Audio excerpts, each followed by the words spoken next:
Gutsuma tumes. Pepe, anak, bumangon ka na riyan. Maraming tao naghihintay sa iyo sa labas. Wari ko'y may pagpupulong na magaganap. Sino-sino sila? Si Andres at Teresa ho ba ito? Baka natanggap nila ang pinadala kong sulat. Ayos ka lang ba, Pepe? Bakit ka namumuti? Tila yatang namumutla ka. Ayos ka lang ba, anak? Huwag ho kayong mag-alala, ayos lang ho ako. Tila masamang bangungot ho lamang ito.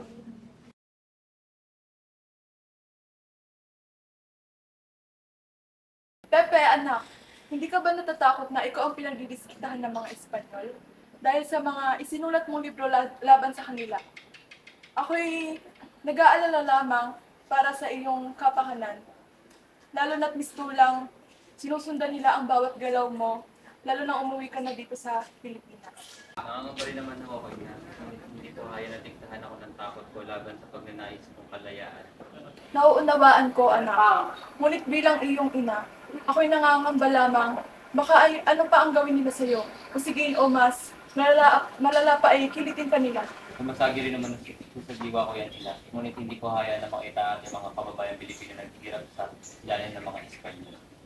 Ano pa ba ang magagawa ko, anak? Ang loob ko ay tutol sa iyong ninanais. Pero sige, basta mangako ka na mag-iingat ka palagi, Pepe. Oo naman po, ina. May isang salita po ako. Paninindigan ko po ang minisa ko sa iyo. Pati na rin ang pagbabago na ninanais ko para sa ating bayan.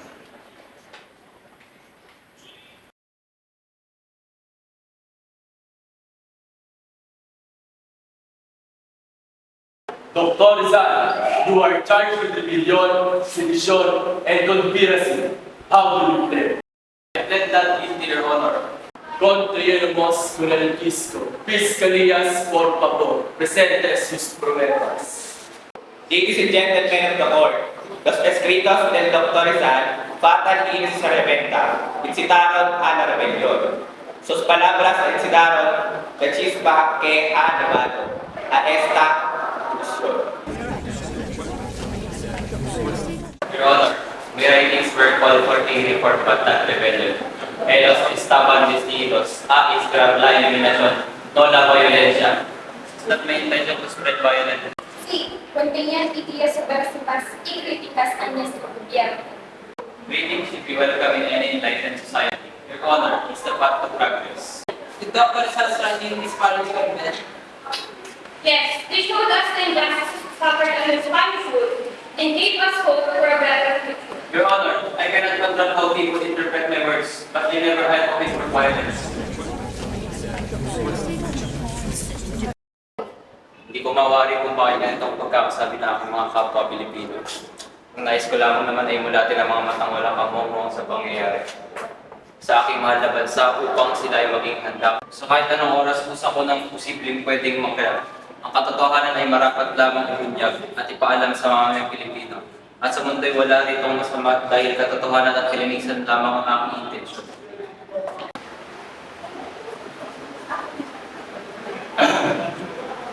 Después de una cuidadosa consideración, ese tribunal declara culpable al doctor César de rebelión, sedición y conspiración. Doctor Rizal, esa mi sentencia no existe. Your Honor, I may be silenced, but the ideas of liberty and justice can never be imprisoned. La verdad siempre encontrará una manera de salir a la luz y una vez que eso suceda la gente nunca más elegida guardar silencio y luchará por sus derechos. Hindi ko maaari! Wala na ba ibang paraan?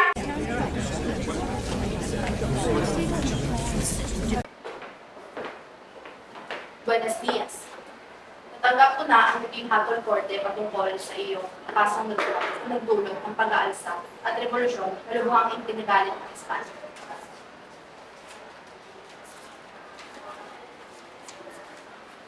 El Rey ng Espanya, condena a José Portacio Rizal Mercado y Alonso Rialonda a la pena de muerta pelotón de fusilamiento.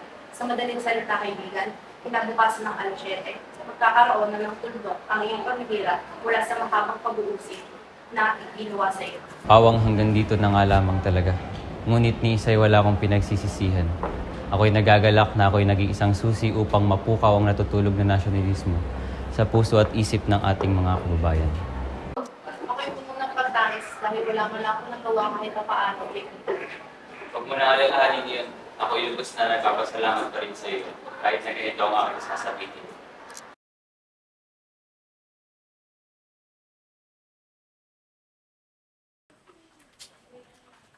Pepe.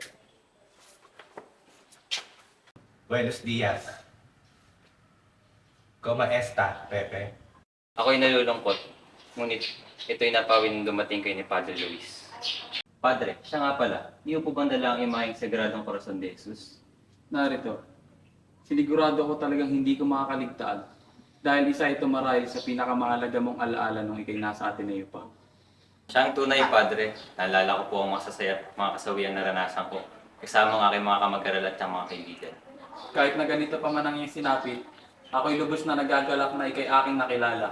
Ipinagmamalaki kita, Pepe. Salamat ho, Padre Luis. Siya nga pala, kami ay mauuna na. May mga tatapusin pa kami sa parokya.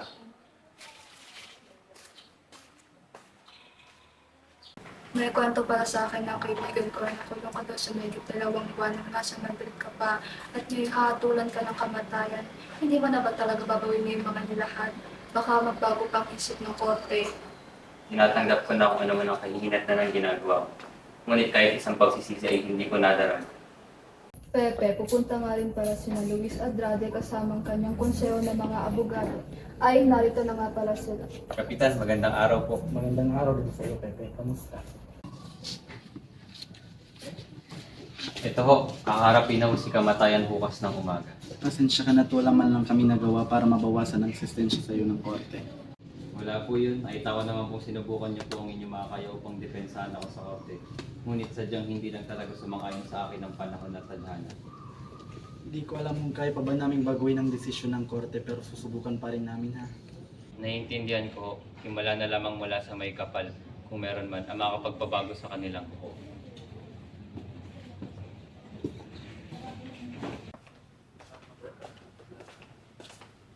Mauna na kami, Pepe. Kami nagagalak na makita at makausap ka sa huling pagkakataon. Maraming salamat sa lahat, anak. Ayaw man namin na ikay iwan, ngunit may mga kailangan kami tapusin sa aming sarili-sariling parokya. Kaawaan ka naman ng Diyos, Pepe. Maraming salamat din po sa inyo, Padre Jose at Padre Ismisla. Buenos días, señor Rizal. Mi nombre es Santiago Mechaste El Heraldo de Madrid. Bueno, I get your paper dito. Your guest is right. Empezamos. Kung mamamatay ka ngayon, kung sino ang hindi mo pa rin ba?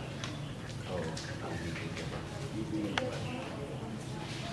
So, sino ang Thank you so much for tu tiempo. Mahabaging Ama na makapangyarihan sa lahat, ako po'y humihingi ng inyong kagabay para sa bukas na kaganapan. Nawa ay iyong pagkaingatan ng aking pamilya. Pag ako'y binawian na ng buhay, huwag niyo sila ilapit sa anumang masama at sana iyong protektahan ang lahat ng malapit na tao sa akin. Ako po'y humihingi ng dispensa kung ako'y nagkasala at kung naging masama man na aking nagawang nobela. Ngunit Panginoon, ito'y para lamang sa ikakabuti ng mamayang Pilipino, upang makamtam nila ang karapatan nilang maging malaya at magkaroon ng tamang hustisya para sa mga Pilipinong nakaranas na kamay na bakal ng mga Espanyido. Ipinagpapabaya ko na sa inyo ang iba ko pang adhikain o paghihirap. Sa ngalan ni Jesus. Amen.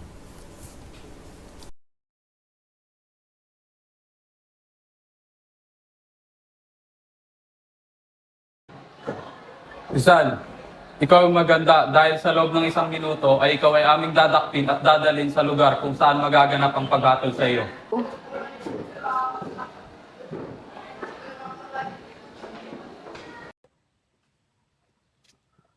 Sandali. Pepe, patawad ngun kinausap na namin na may pinakamataas na posisyon pero hindi na mababago ang kanilang posisyon. Maraming salamat po, Padre. Ngunit hindi na mababawasan ang parusa na ipinataw sa akin. Mauna na ho ako.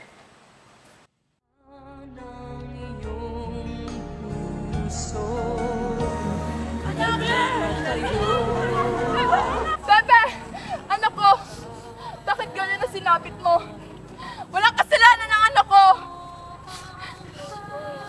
Wala na bang ibang paraan? Pwede naman natin itong pag-usapan na masinsina. Hindi sa ganitong paraan. Ina, Ama, ginawa kong alalahanin pa. Sinubukan kong makiusap pero wala na talaga tayong magagawa pa. Pagpaumanhin kong ako'y mauna ng magpahinga, tandaan niyo na mahal ko kayo. At ginawa ko lamang ito upang makamit nyo at ng mamayang Pilipino ang nararapat na kapayapaan at makatarungan na buhay. Pasyano, ikaw nang bahala kila ina at ama. Pagpaumanhin kong hindi na tayo magkakasama ng matagal. Ikaw na rin ang bahala sa aking mga kapatid. Sa Tornina, kayo nang bahala sa lahat. Bakit pa tayo dumating sa ganitong posisyon? Wala na ba talagang ibang paraan pa? Bebe, baka may iba pang paraan. Nakikiusap ako sa inyo. Kahit na gaano kaliit ang binig ko.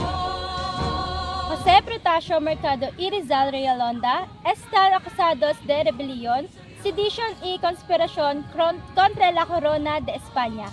La muerte merece quita la impungan y hoy es el de España, día que el pueblo filipino te verá con vida.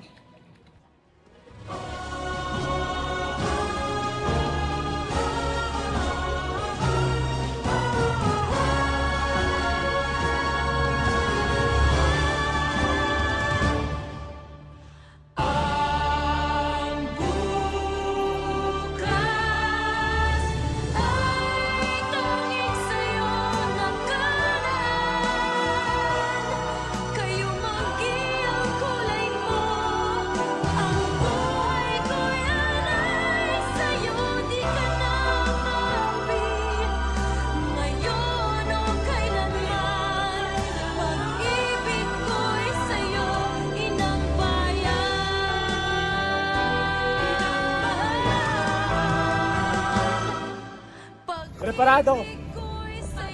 Tutok! Consumato, mes!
Dakilang lahi, nasa iyong tangi, pag-ibig ko, inang bayan.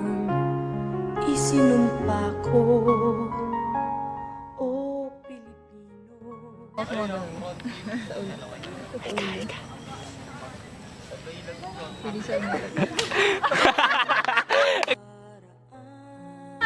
Dapat dipakyan. One. Pogi ba ako? Ay, si Bakala naman eh.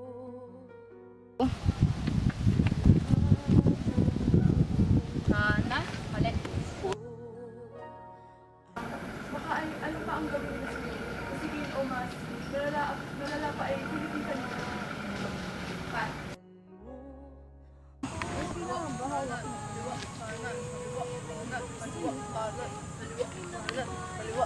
Okay. Ano, be? Ikaw naglalakad, be. Kain ka pa dyan, kita ka, be.